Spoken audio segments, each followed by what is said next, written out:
Saudara, sudah sepekan lebih banjir dan juga longsor memporak-porandakan Aceh, Sumatera Utara dan juga Sumatera Barat. Selain distribusi logistik yang masih belum merata, kesehatan pengungsi juga mengkhawatirkan. Banyak dari mereka yang kesehatannya mulai menurun karena lingkungan yang tidak layak untuk ditempati. Kita bahas soal ini bersama dengan Wakil Menteri Kesehatan Dante Saxono Harbuwono dan juga Wakil Bupati Pidijaya Hasan Basri melalui sambungan daring. Selamat pagi Pak Wamen dan juga Pak Bupati. Assalamualaikum, selamat pagi. Waalaikumsalam, selamat pagi Adisti. Iya, Selamat pagi Pak Wagub. iya. Saya ke Pak Wamen dulu. Pak Wamen, Pak Dante, kita ingin tahu bagaimana pendistribusian obat-obatan dan juga layanan kesehatan. Kita ke Aceh dulu, di wilayah Aceh, Pak Dante. Bagaimana pendistribusian obat-obatan? Karena kan pengungsi di sana sudah mulai terserang penyakit, banyak yang terkena demam karena terlalu lama di genangan, kemudian merasakan gatal-gatal karena tidak adanya ketersediaan pasokan air bersih. Bagaimana Kementerian Kesehatan menghadapi atau melakukan penanganan bencana ini? Jadi Adisti, sebelum saya bahas langsung kepada bahan logistik dan bahan obat-obatan, saya ingin menyampaikan ada 4 skenario utama yang dilakukan oleh Kementerian Kesehatan. Yang pertama adalah penolong status kesehatan dan penyakit yang berdampak langsung pada kejadian banjir, seperti luka, seperti patah tulang dan sebagainya. Kita sudah memberikan bantuan dengan melakukan mendistribusikan tenaga kesehatan ke sana. Kemudian juga mengirimkan anti tetanus serum ke sana. Saat ini ada 200 yang vial yang sudah siap di Aceh, 200 vial yang sudah siap di Sumatera Barat, dan 200 yang sudah siap di Medan. Itu yang pertama. Kemudian yang kedua adalah melakukan pemberdayaan dan mengoptimalkan agar perawatan bisa jalan di rumah sakit yang terdampak, karena kami mengidentifikasi beberapa rumah sakit daerah, beberapa puskesmas di daerah tidak bisa melakukan kegiatan pelayanan kesehatan kepada masyarakat. Kemudian yang ketiga, kami memberikan bantuan obat-obatan dan bahan logistik kesehatan habis pakai. Dan yang keempat adalah melakukan distribusi dan pengiriman tenaga medis yang optimal. Ada beberapa hal yang penting, misalnya di Aceh, bahwa beberapa peristiwa yang terdampak tidak saja orang yang terkena langsung pada dampak banjirnya, tetapi juga pasien-pasien yang memang sedang dirawat dan mengalami perawatan rutin yang harus ditangani. Sebagai contoh, saya mendapat informasi langsung dari Direktur Rumah Sakit di Takengon. Rumah sakitnya tidak bisa beroperasi. Di sana ada banyak pasien cuci darah. Pasien yang cuci darah tersebut tidak bisa melakukan cuci darah. Dan bahan habis pakai untuk cuci darahnya habis tanggal 2 Desember kemarin. Kita mendapat informasi itu tanggal 30. Langsung kita kirim dengan bantuan, karena aksesnya di Takengon ini masih terputus. Kita langsung mengirimkan bantuan bahan habis pakai untuk cuci darah tersebut lewat udara. Dan yang paling penting adalah bagaimana mengatasi penyakit-penyakit yang timbul pasca bencana. Antara lain yang sekarang sudah teridentifikasi penyakit-penyakitnya adalah penyakit kulit, demam, tifus, ada beberapa leptospirosis akibat kesehatan lingkungan yang jelek, diare dan sebagainya. Semua kita koordinasikan, terutama tidak saja dengan Kementerian Kesehatan eksklusif sendiri, tapi berkoordinasi dengan BNPB, lintas lembaga dan sebagainya. Pak Dante, ini kan kalau kita lihat ya, jurnalis Kompas TV kami di lapangan di Aceh Tamiang tepatnya, ini bahkan menemukan ada salah satu pasien yang harus membawa bed rumah sakit atau tempat tidur rumah sakit karena pihak rumah sakit di Aceh Tamiang ini tidak bisa lagi melayani kesehatan, dan bahkan salah satu pasiennya membawa bed rumah sakit ke SPBU karena sudah tidak ada lagi tempat. Mereka mau di rumah hancur, kemudian rumah sakit juga sudah tidak bisa melakukan pelayanan kesehatan. Bagaimana kemudian Kementerian Kesehatan melakukan penanganan ini? Kami melakukan konsolidasi hampir rapat setiap hari, setiap sore dengan seluruh bupati dan kepala rumah sakit, kepala puskesmas yang masih bisa terakses, dan tenaga kesehatan yang masih bisa terakses. Seperti di Tamiang, rumah sakitnya tidak bisa berfungsi. Mhm, Kami segera lakukan evaluasi bagaimana supaya rumah sakit ini bisa berfungsi kembali mhm. dan dilakukan berbagai macam perencanaan seperti melakukan pembersihan rumah sakit yang dilakukan oleh mahasiswa-mahasiswa Politeknik Kesehatan di wilayah Aceh, kemudian mengirimkan dokter bantuan dari Jakarta, dari Makassar, dari beberapa tempat yang lainnya, kemudian memberikan bahan obat-obat yang diperlukan untuk mereka. Secepat mungkin akan kami revitalisasi rumah sakit agar bisa berfungsi kembali. Dan ini sudah ada beberapa rumah sakit yang sudah bisa berfungsi dan puskesmas juga kita yang terdampak juga sudah bisa berfungsi. Tetapi ini memang butuh waktu karena memang kejadian yang mendadak dan aksesnya untuk melakukan mobilisasi serta pengiriman bahan ini menjadi terbatas sehingga kita memang berkoordinasi dengan misalnya dengan Kemenhan untuk mengirimkan bantuan ini lewat udara, obat-obat lewat udara, bahan habis pakai medis lewat udara sehingga mereka bisa beroperasi di beberapa tempat tersebut. Oke, untuk Aceh ini yang paling parah begitu ya, terkena wilayah, walaupun memang Sumatera Utara juga masih ada juga yang kemudian aksesnya sulit sekali, tapi kemudian untuk di Provinsi Aceh yang begitu luasnya, Pak Dante, untuk petugas medis juga bisa dikatakan masih minim sekali di wilayah yang terdampak bencana, yang terisolasi di sana. Apakah ada tambahan dan berapa personil petugas medis yang kemudian ditambah dari wilayah lain, misalkan yang paling terdekat di wilayah Lampung atau kemudian di Palembang untuk bisa juga terjun ke wilayah Provinsi Aceh yang sampai saat ini masih minim sekali petugas medis di sana, Pak Dante? Kita sudah melakukan mobilisasi beberapa dokter spesialis yang penting untuk penanganan bencana dari rumah sakit vertikal pemerintah ke Kementerian Kesehatan. Misalnya dari RSCM. Di RSCM itu kita kirim fokus di Langsa. Kemudian dari Rumah Sakit Makassar juga kita kirimkan. Dari Adamalik Medan juga kita kirimkan. Dari Mercy kita kirimkan. Dari UGM, dari Gajah Mada kita kirimkan. Jadi memang kita melakukan mobilisasi tenaga kesehatan karena memang tenaga kesehatan di sana juga menjadi korban.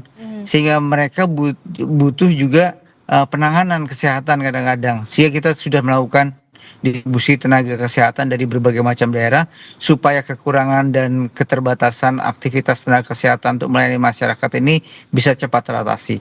Sudah ratusan tenaga kesehatan yang kita kirimkan ke Aceh, ke Sumatera Utara dan ke Sumatera Barat. Oke, Pak Dante, kita juga berbincang bersama dengan Wakil Bupati PD Jaya, Pak Hasan Basri. Selamat pagi, Assalamualaikum Pak Wakil Bupati. Pak Wakil Bupati. Oke, tampaknya kita masih mengalami gangguan sinyal bersama dengan Wakil Bupati PD Jaya. Jadi untuk obat-obatan dipastikan saat ini sudah mulai terdistribusi atau upaya pendistribusian ini melalui udara ya, Pak Dante ya, untuk obat-obatan? Ya, obat-obatan kita kirim semua melalui udara. Kemudian untuk daerah yang terputus, kalau bisa kita kirim lewat darat, kita kirim lewat darat.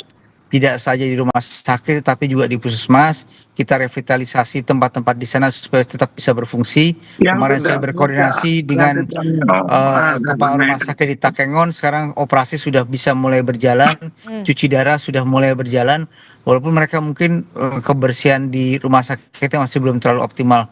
Kita mengerahkan mahasiswa-mahasiswa Poltekkes di Kementerian Kesehatan untuk membantu membersihkan rumah sakit sehingga bisa berfungsi secara hygiene. Oke, saya ke Pak Wabub PD Jaya, Pak Hasan Basri. Selamat pagi, Pak Hasan Basri.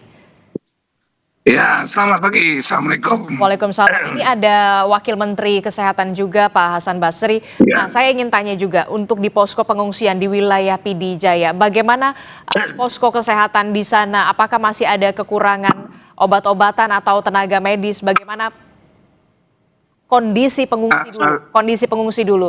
Apakah mereka sudah mulai terserang penyakit atau seperti apa, Pak Wakil Bupati?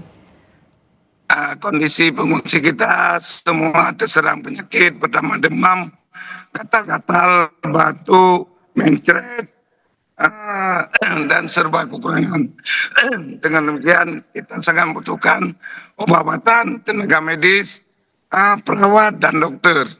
Dan keadaan ini adalah sangat menyedihkan dengan kondisi pengungsi kita, baik di tenda, di masjid, di madrasah, dan di emperan toko. Ini adalah kondisi yang real, orang tua banyak mencret, dan kondisi Diare. diare dari personil kesehatan sangat menipis, sangat sedikit. Kita meminta kepada Wamen kesehatan membantu tenaga medis lebih banyak lagi, karena ada beberapa tempat yang belum tersentuh dari kesehatan dari perawat atau dokter kesehatan karena masih terisolir karena belum bisa tembus. Kondisi yang sangat menyedihkan, di dalam belum bisa terisolir, ada 6 desa masih terisolir, belum ada perawat yang datang atau dokter yang datang, belum ada bantuan obat-obatan maupun medis yang hadir ke sana. Ada 6 desa, Pak Wabub. Desa mana saja yang masih terisolasi dan masih membutuhkan tenaga medis dan juga pendistribusian obat-obatan di sana? Desa Macang, Desa Raya di Kecamatan Meradua, Bangcut, Nasaraya, Masa Macang, Beringin, Dayak Krut itu masih terisolasi karena semalam airnya naik lagi. Dengan naik airnya, ini alat berat pun tidak bisa kerja. Kita lagi kerja tembus untuk menembusi desa-desa tersebut karena air malam kemarin naik, kita nggak bisa lewat, sehingga sampai hari ini belum ke desa-desa itu belum bisa kita distribusi baik tenaga kesehatan maupun obat-obatan. Oke.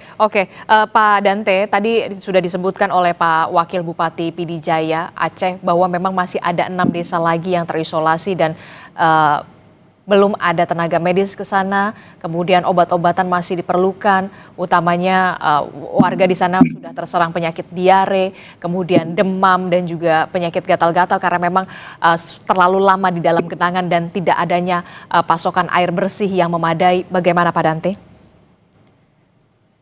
Ya memang masalah ini tidak murni masalah kesehatan, tetapi butuh penanganan komprehensif. Salah satu diantaranya adalah mobilisasi tenaga kesehatan yang masih sulit juga ke daerah yang susah diakses tersebut karena hubungannya terputus. Jadi kami minta mohon maaf kalau belum semua tempat itu bisa terakses oleh tenaga kesehatan.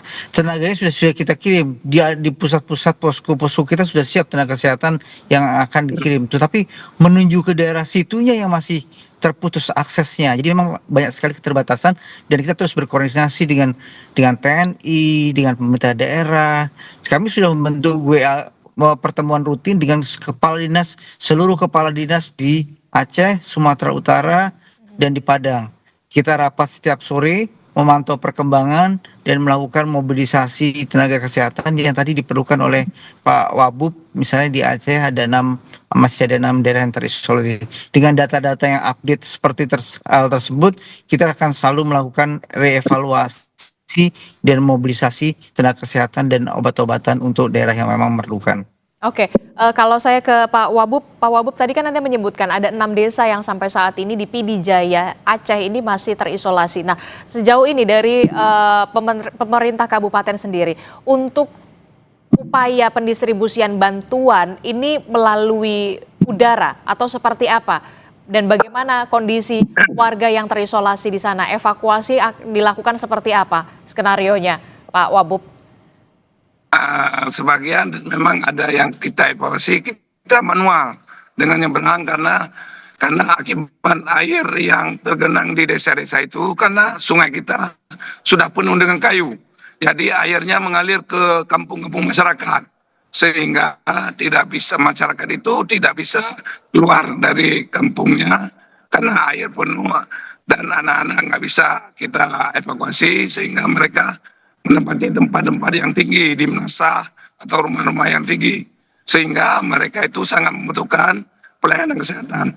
Dan kita meminta kepada Wamen supaya tenaga kesehatan itu berputar, jangan di posko. Mereka adalah keliling ke posko-posko yang ada di tempat-tempat pengungsian semua. Dan mereka kalau bisa ada dokternya, ada obatnya, ada perawatnya, ada fasilitas yang ini. Oke, Pak Dante, terakhir Pak Dante, singkat saja fokus dari Kementerian Kesehatan untuk penanganan bencana di Aceh, Sumatera Utara dan juga Sumatera Barat. Tadi juga disebutkan oleh Pak Wakil Bupati upaya mobilisasi tenaga medis termasuk juga soal pendistribusian obat-obatan ke posko-posko pengungsian di sana. Singkat saja, Pak Dante.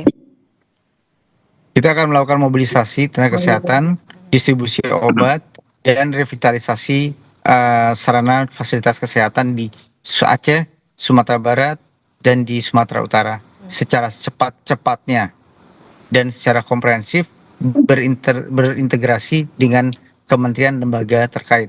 Masukan dari daerah melalui komunikasi setiap hari dengan kepala dinas kesehatan di masing-masing kabupaten kota menjadi sangat penting untuk melakukan prioritisasi bantuan medis yang akan kami berikan.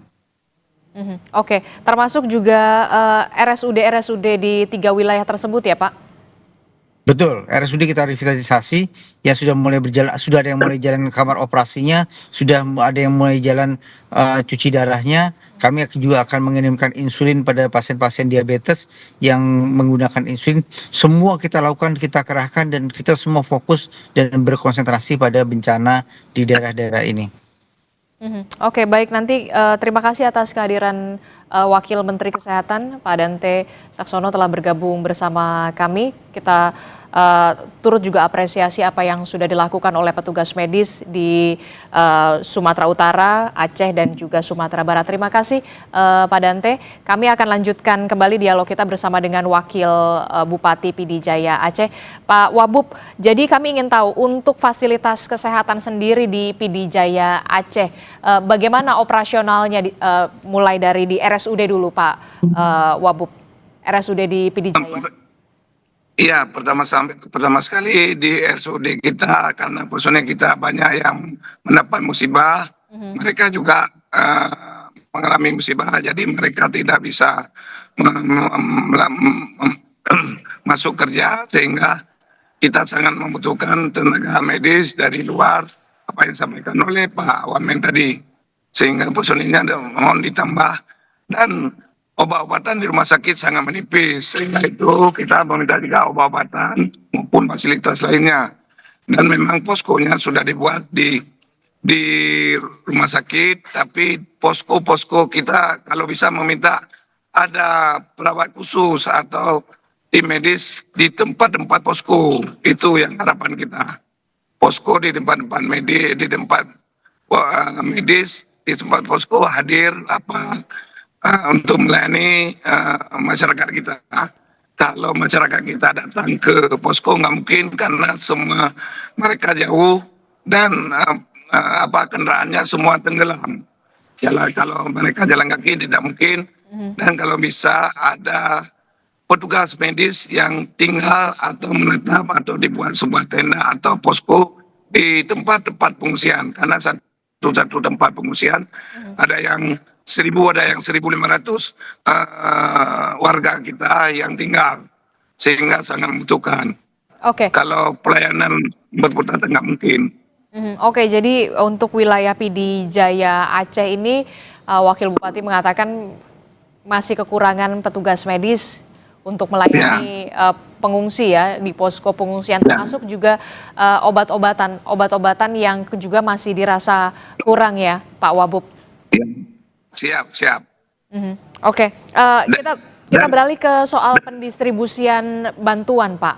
Untuk pendistribusian bantuan logistik untuk di wilayah terisolasi, sejauh ini bantuan dilakukan melalui udara atau seperti apa Pak? Termasuk juga pasokan air bersih di sana. Untuk bantuan logistik melalui udara sudah pernah dikirim oleh TNI, dan kita untuk saat ini meminta bantu TNI dan Polri untuk mengangkat secara manual. Mereka nyebrang eh, air-air yang agak dalam, ada yang 1 meter lebih. Mereka yang mengantar makanan ke tempat-tempat pengungsian yang masih terisolasi, sehingga mereka yang membantu. Sedangkan tentang air bersih, kita tidak bisa mensuplai air bersih ke sana karena nggak bisa melewati kendaraan. Sehingga mereka di sana kita suplai paling-paling air mineral. Kalau air untuk air minum, untuk ini, untuk masak, kita tidak bisa mensuplainya. Oke, jadi pasokan air bersih juga masih kurang sekali di sana dan hanya bisa Ya, masuk air mineral ya Pak ya? ya. Sejauh ini, Aiman. Oke Pak, untuk posko pengungsian sendiri, kalau di PD Jaya ini difokuskan atau dipusatkan di mana Pak? Kalau untuk di PD Jaya, posko kesehatan dan juga posko pengungsiannya. Jadi kalau posko kesehatan di rumah sakit umum, kalau posko-posko pengungsian hampir di semua desa yang terdampak bencana. Inilah yang menjadi kendala kita karena masyarakat kita tidak mungkin kita tempatkan di satu tempat karena tidak memiliki tempat kita.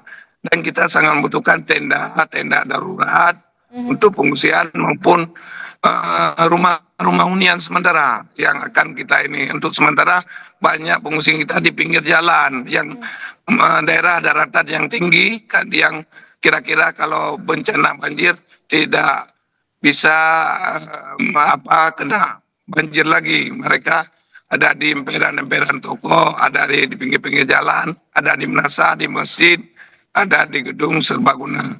Tapi sangat membutuhkan adalah tenda pengungsian dan rumah hunian sementara. Dan sampai saat ini kita sangat kekurangan adalah susu untuk bayi, pampers untuk bayi, maupun selimut, kasur. Kalau mereka terus-menerus tidur di tanah, nggak ada alas ini. Ya, baik. Baik, Bapak. Pak Wakil Bupati, pengungsi di sana masih kekurangan popok bayi, kemudian ada juga susu bagi balita yang di sana masih kekurangan. Selain itu apa lagi Pak yang masih dibutuhkan?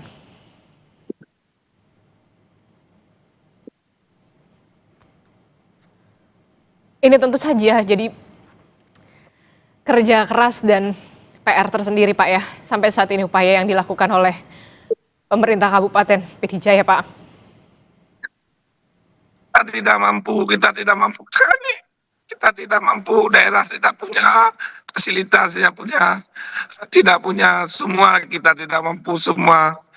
Kita mengharapkan ada penanganan dari pusat, dari Bapak Presiden, dari PBB pusat, dari kementerian untuk membantu kita. Semua kekurangan di bidang kesehatan, tidak mampu di bidang infrastruktur, tidak mampu. Kita masih banyak yang terisolasi, masih banyak jalan yang tidak bisa tembus kita untuk ke desa-desa yang akan kita lakukan. Oke, upaya maksimal masih terus dilakukan oleh pemerintah Kabupaten PD Jaya untuk bisa terus mendistribusikan bantuan utamanya kepada kaum rentan seperti balita, kemudian juga ada lansia dan juga ibu hamil. Tentu saja pemerintah Kabupaten PD Jaya masih membutuhkan bantuan soal tenaga medis, popok bayi dan juga bantuan lainnya, logistik lainnya begitu ya Pak. Terakhir Pak, untuk korban hilang bagaimana proses evakuasi sampai saat ini, upaya pencarian terhadap orang hilang, Pak Wakil Bupati? Alhamdulillah sampai hari ini kita orang hilang semua sudah kita temukan sebanyak 28 orang meninggal sudah kita temukan, orang hilang tidak ada lagi, semuanya sudah kita temukan dan sudah kita kebumikan. Oke. Pak Wakil Bupati, apa yang ingin Anda sampaikan untuk bisa pendistribusian bantuan dari pusat bisa dilakukan secara cepat dan juga tepat saat ini, terutama untuk wilayah yang terisolasi sampai saat ini di PD Jaya, Pak Wakil Bupati? Pertama sekali kita meminta bantuan alat berat. Kalau enggak, sungai itu kita luruskan kembali, kita gali kembali, kita pindah kayu-kayu. Karena aliran sungai sudah berpindah ke kampung masyarakat yang berputar-putar di kampung masyarakat. Sedangkan di sungai yang semula itu sudah penuh dengan kayu dan lumpur. Sehingga airnya melebar ke kampung-kampung semua. Jadi makanya kampung itu terisolasi akibat air sungai mengalir ke kampung mereka. Mereka tidak bisa keluar, kami tidak bisa dengan kendaraan, dengan sepeda motor tidak bisa lewat. Jadi airnya ada yang 1 meter, ada 1,5 meter. Sehingga kami membutuhkan penggalian sungai yang sudah tertimbun dengan kayu-kayu besar. Yang kayu diameter 1 meter, ada 80 cm. Ya kayu-kayu besar tidak mampu, kita harus dengan ekskavator, kepiting, dan alat berat. Sehingga tidak terus-menerus kalau sungai tidak digali, dipindah kayu-kayu, sehingga kami mungkin berbulan-bulan masyarakat masih terisolasi. Dan kami sangat mengharapkan itulah dengan selanjutnya kami harus adalah masyarakat kami rumahnya hilang dan tertimbun sampai ke atap, itu tidak mungkin 1-2 bulan kami kerjakan, sehingga membutuhkan mungkin tahunan. Dengan itu mereka mengharapkan ada hunian sementara. Selanjutnya sebagian besar kita akan relokasi mereka. Kita buat rumah permanen karena rumahnya ada terbawa air masuk ke sungai, ada yang sebagian memang hilang sama sekali karena terjangan kayu-kayu besar. Sehingga kita butuh relokasi dan hunian sementara, itu yang sangat kita butuhkan. Begitu juga dengan pelayanan dan bantuan sembako dan kesehatan. Oke, baik. Tentu saja kita berharap upaya terus dilakukan secara optimal dari pemerintah pusat, dibantu juga oleh pemerintah kabupaten untuk bisa melakukan penanganan terhadap para pengungsi, begitu ya, utamanya untuk kaum rentan seperti ibu hamil, lansia, dan juga balita. Kami tentu saja turut berduka, Pak, atas apa yang terjadi dan juga turut prihatin. Ya, kami yang menyedihkan ini sampai hari ini Pertamina tidak ada menyalurkan ini, BBM sangat menipis. Kita untuk bekerja alat berat juga tidak bisa bekerja alat berat karena BBM tidak ada. Begitu juga gas dengan ini Dinas Sosial, Kementerian Sosial membantu masak untuk pengungsi-pengungsi kita, tapi gasnya tidak ada. Ini yang sangat memprihatinkan, gas tidak ada, BBM sangat menipis, alat berat kita tidak bisa bekerja di sini. Demikian. Oke, baik. Tentu saja mudah-mudahan didengar oleh pemerintah pusat. Terima kasih Pak Wakil Bupati PD Jaya, Hasan Basri, telah bergabung bersama kami. Sehat selalu Bapak. Terima kasih. Selamat bertugas kembali. Waalaikumsalam warahmatullahi wabarakatuh.